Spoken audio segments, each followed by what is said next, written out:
தமிழக சட்டப்பேரவை கூட்டத்தொடரில் தகவல் தொழில்நுட்பத்துறை அமைச்சர் பழனிவேல் தியாகராஜன் தெரிவித்த கருத்துக்கள் அரசியல் வட்டாரங்களில் பேசு பொருளாக மாறியுள்ளது.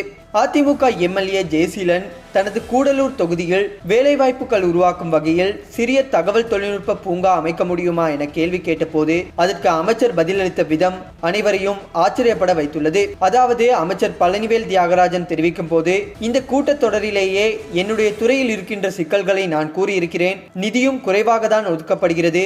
மற்ற மாநிலங்களைப் போல எல்லா தகவல் தொழில்நுட்ப பூங்காக்களும் எங்கள் தொழில்நுட்ப துறையில் செயல்படுவதில்லை. எனவே யாரிடம் நிதியும் திறனும் அதிகாரமும் இருக்கிறதோ அவரிடம் கேட்டால் அவர் செய்து கொடுப்பார் என்று நான் கருதுகிறேன். எங்களிடம் எதுவும் இல்லை என்று வெளிப்படையாக ஆளும் கட்சியை விமர்சிப்பது போல பதிலளித்துள்ளார். இந்த பதிலை கேட்டு அதிர்ச்சி அடைந்த சபாநாயகர் அப்பாவு, இதெல்லாம் நீங்கள் உள்ளுக்குள் பேசி முதலமைச்சரிடம் முடிவெடுக்க வேண்டியது. பாசிட்டிவாக பதில் சொன்னால் உறுப்பினர்களுக்கு நன்றாக இருக்கும் என அறிவுரை வழங்கியுள்ளார்.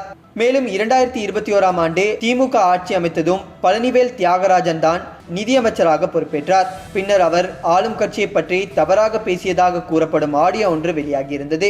அந்த ஆடியோ முற்றிலும் போலியானது என்று பழனிவேல் தியாகராஜன் மறுத்திருந்தாலும் சில நாட்களிலேயே நிதித்துறை இலாகா அவரிடமிருந்து தங்கம் தென்னரசுக்கு மாற்றப்பட்டு தகவல் தொழில்நுட்பத்துறைக்கு பழனிவேல் தியாகராஜன் அமைச்சராக்கப்பட்டார். இதனால் அவர் தற்போது தனது புதிய துறையில் எதிர்பார்த்த முக்கியத்துவம் இல்லை என்ற அதிருப்தியில் செயல்படுகிறார் என்ற கருத்துக்களும் இருக்கின்றமை குறிப்பிடத்தக்கது.